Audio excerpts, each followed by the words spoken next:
اور یہ بات پکی ہے کہ بچوں کو صرف ان کی ماں ہی پال سکتی، ان کی ماں۔ اور بات مجھے نہیں بھولتی، ایک شخص بیوی کو طلاق دے کے دوسری شادی کی، اس کا بیٹا تھا 10 سال کا۔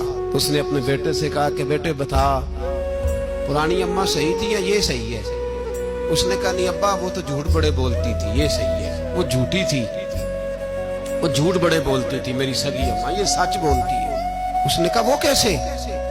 کہنے لگا اس لیے کہ میں کوئی شرارت کرتا تھا تو میری سگی اماں مجھے تھپڑ مارتی تھی اور کہتی تھی تجھے روٹی نہیں دینی، جا دوڑ جا گھر سے۔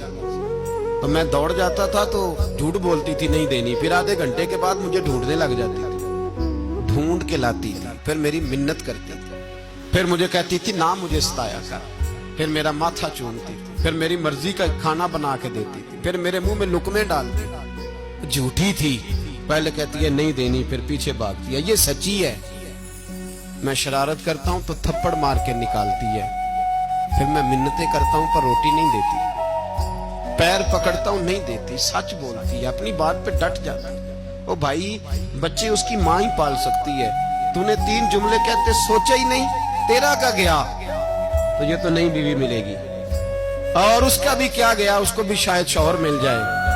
ان پھولوں کی پرورش صرف ان کا مالی کر سکتا ہے، دوسرا کر سکتا تو نے حوصلہ ہی نہیں کیا۔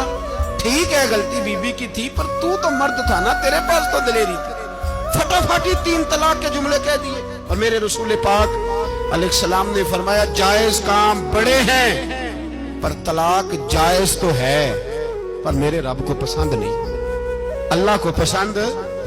تو نے مالی بگا دیا جس نے تیرے گھر کا باغ سینچنا تھا۔